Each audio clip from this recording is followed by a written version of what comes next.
Good morning, everybody. Welcome to Pitch Challenge, the Pitch Love Challenge Day 2. And we are talking about support today. So yesterday we talked about breathing and we covered some things to focus on when you're breathing and some things to make sure that you avoid doing when you're breathing. So that was really productive. I saw a lot of you were able to catch it later on after I was live. Hey, Cedric. So if you're watching live or if you're watching the replay, go ahead and say hi in the comments. Give me a crazy emoji this time. Give me the craziest emoji there is if you're watching live or on the replay. So that lets me know that you tuned in to your day. So today we're talking about support. Hey, Cedric. And let's just do a quick review of what we talked about yesterday. So for your breathing, you're going to want to make sure that you are breathing low and expanded, right? So you're breathing from the bottom up and you're really allowing your stomach to come out. You're allowing those ribs to follow down and out, and you're really avoiding gasping. You're avoiding your shoulders popping up like this, and you're also avoiding your chest popping up like this. So you want this part of your body to be totally calm, and that you're really expanding this part of your body, right? Your ribs, your stomach, your back, your lower back, and so on and so forth. So taking the breath is the first part, right? The second part is how we utilize the breath, which really is what support is all about. My favorite definition of breath support is the management of the exhale, right? So how are we allowing that breath to be utilized in our singing, right? Are we allowing all of that breath to just blow out of our body like quickly, or are we not using enough breath? Right? Or are we kind of in that sweet spot where we're utilizing the breath in the right way, the vocal folds are coming together all the way, and we're creating the sound that we want. So, hey everybody for coming in. Thanks for coming live. I see some of you popping in here, more of you popping in. So don't forget to say hi in the comments and give me a crazy emoji if you're feeling feisty on this Tuesday morning. Wednesday. I'm all confused what day it is. Yes, it is Wednesday. So good morning, Alan. Cedric says, is that me in the picture behind me? Yes, this is one of my wedding pictures. I got married a little over 2 years ago. So thanks for asking. So yeah, let's see here. So the management of the exhale. So when we breathe in everyday life, right, our ribs are just kind of opening and closing, kind of like an accordion, right? There's no real management to it. We're just kind of doing what we're doing, right? When we breathe, when we breathe for singing, that is not the case, right? So we really breathe, our ribs are open, if we're doing it right. Our ribs are down and out. And the way that we support is actually elongating the amount of time that our ribs are open for. So your brain is going to want to shut those ribs closed right away, right? Because your brain is just worried about how many times you're able to breathe and are you able to continue that breathing process throughout the day. But for singing, we're trying to breathe and then engage those ribs open for an extended amount of time, right? And so the way that we do that is we actually engage other parts of our body. So we engage our abdominal wall out, we engage our intercostal muscles out, and we engage our obliques out. And with the use of those muscles, we're actually able to really manage and elongate this amount of time that we have air, right? So if you're somebody who, when you're breathing and you're singing, you're feeling like you're constantly squeezing the air out of your body, that's not actually very effective for you, because that means that you're squeezing too much air out at once, and you're basically pushing from your ribs, actually. So I see people do that. They kind of look like, if your ribs are expanded like this, they kind of look like this, like they're trying to do a crunch, right? We don't want a crunch feeling. In fact, we actually want a squat feeling. So I'm actually going to stand up. I didn't set this up quite the right way, but let me stand up and let me try to do a quick edit on how I have this camera set up. And let's see here. Hopefully you guys won't all fall over. Okay, so I want everyone to stand up with me. Hopefully this works. And I want you to put one hand, like we did yesterday, one hand on your stomach, one hand on your ribs. And first, let's just take a couple good breaths. So exhale, and inhale. 1, 2, 3, 4, 5, 6, and exhale, just a normal exhale. Okay, so remember, this is what you're feeling expand. You probably can actually see my body getting bigger here. This is good. We want our bodies to get bigger. Most of the people that I teach are like, I don't want my stomach to get bigger. I don't want my ribs to get bigger. You have to get bigger because this is the only true way to get as much breath in as possible. Okay, so we're breathing, and this time, instead of just exhaling, we're actually gonna do a little squat. So we're not gonna do a full squat all the way down. I know Alan's watching. Alan's a personal trainer, so don't judge my squat, Alan. But we're not gonna do a full squat, okay? We're just gonna do a little squat to really start to feel everything engage, right? Because singing is a full body activity, okay? So here, exhale, inhale, and squat. Okay, wow. All of a sudden, when you have that feeling, are you starting to feel like that pushes everything out? Or are you still feeling the need to do a crunch, right? It's the opposite of a crunch, right? It's the feeling of and then keeping it open. I like to describe this as buoyancy, openness, expansive, right? Your body should feel expansive when you do this. So this engagement is what really allows us to use that breath. So one hand here, one hand here. Let's just take 2 beats to breathe. Exhale, inhale, 1, 2, and we're gonna squat. Ah.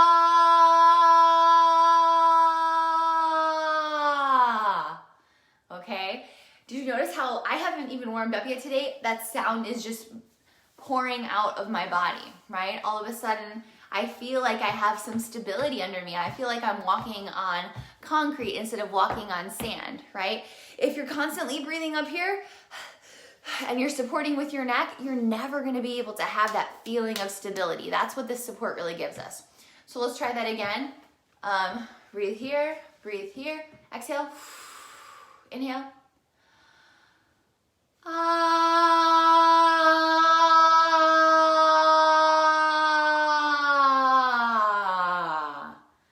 Okay, are you starting to notice that you're creating more sound? Alan's laughing, I don't judge. I knew you'd appreciate that, Alan. Okay, now let's do it on a singing. Let's do this. One hand here, one hand here. Exhale, inhale. Ah, do, do, breathe. Ah, do, do. Ah, do, do. Ah, do, do. Ah, one more. Do, do. Ah. So that usually is a huge light bulb moment for my students when I have them do this in lessons. They're like, wait, what? You want me to squat? How could squatting have anything to do with singing, right? But I'm telling you, this is a really amazing exercise. Another thing you can do if you're feeling super crazy, which I'm not going to do today, is you can actually try something similar, doing a plank. While that I don't like the plank exercise as much because I feel like, you know, when you're in a plank, all of this is very heavily engaged, right? Whereas when we're singing, we want this to be as relaxed as possible, okay? So let me just take a quick sip of water.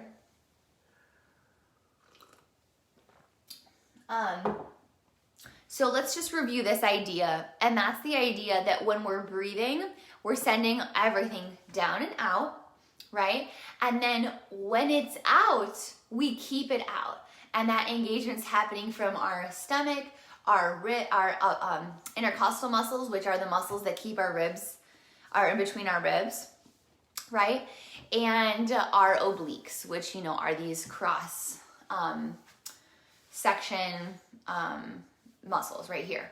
So another thing I want you guys to try is I want you to sit back down again, and I'm just gonna grab, let's see what I can grab that's quick. I want you to grab a book. If you have a book around, a big book, small book, I'm gonna grab just some binders. So these aren't big binders, but they'll do the trick. There's not a lot in these. I'll grab some music. Okay, so you guys have a very bird's eye view of me right now, but that's okay. So that means I don't have to lay down. So if I do this and I breathe, watch the books. Do you see them lift? Now, it would be more effective if I had you at a different angle and these books were like a little bit fatter so that you could see really the lift. But just to, you know, you can, this is good for what it is. So if you have some books around, take a second to grab them. It doesn't matter how big they are, but just so that you can actually feel the weight on your stomach. And we're gonna exhale, inhale, and I want you to go, and keep the books out,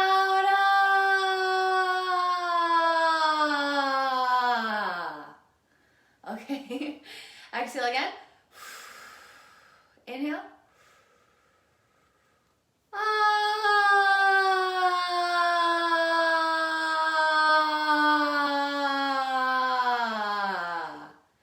So now all of a sudden, this is a different way of feeling the same thing, right? This is a different way of feeling that my body is keeping the books up, and that is support, right? So sometimes it helps people to think squat. Sometimes it helps people to really have something tangible. I don't have one of these anymore, but another thing that you can do is if you're somebody that has a back brace, like one of those stretchy back braces, that are like just helpful for your back if you have like if you need back support or if you have back support. One thing you can actually do, and like I said, I don't have one, I've been meaning to buy one, is you just put it around your waist, right?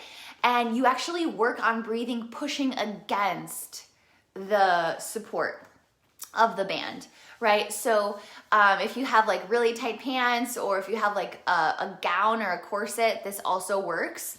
I know this, I'm sure that you guys didn't expect to hear all of these insider secrets about support, but one of the teachers that I studied with in grad school, she said that when she would go get fitted for her opera costume, that she would ask the seamstress to make it as tight as possible that would still fit, because she loved having that feeling of her costume corset really being able to push against that, right?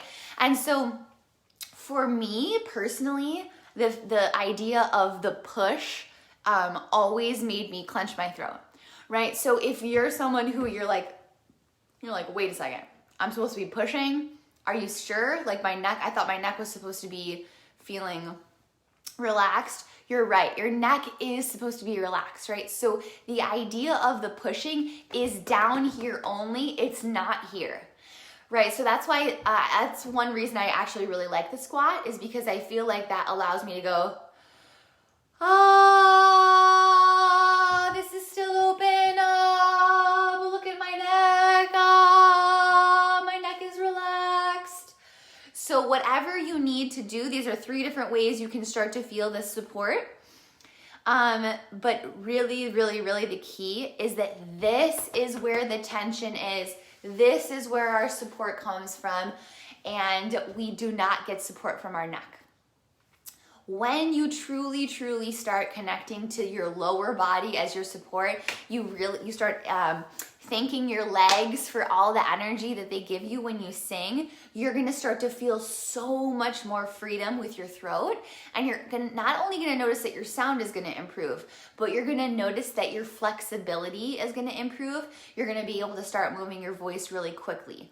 So I know a lot of you are interested in singing like riffs and runs, but singing riffs and runs is only gonna happen once you really tap in to this feeling and when you stop supporting with your neck, right? So many of the young singers that I hear on Instagram, YouTube, and TikTok, they're 100% supporting with their neck.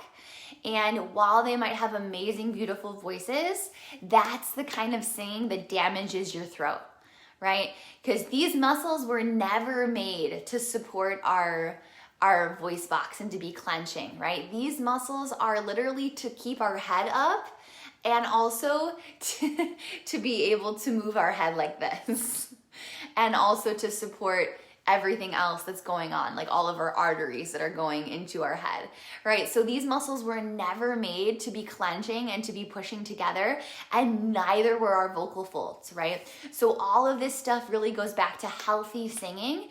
And if you want to be able to sing for the rest of your life, which I think everybody can, this idea that you have to stop singing in your 50s, 60s is total garbage. It's totally not true. While people probably, like some people retire because they're not at like their top, like opera singers usually retire in their 50s. I mean, pop singers, if they've taken care of their voice, can sing into their 60s, 70s, 80s. My grandpa was singing right up until he died. He went to his choir practice 3 weeks before he died, which is just amazing to think about. And he was 91. So this stuff is really, really important for all ages, but especially if you're someone who's younger, who's looking to have a whole life of singing ahead of you. And remember that healthy singing is beautiful singing, right? When we hear a bunch of tension in people's throats, it turns us off.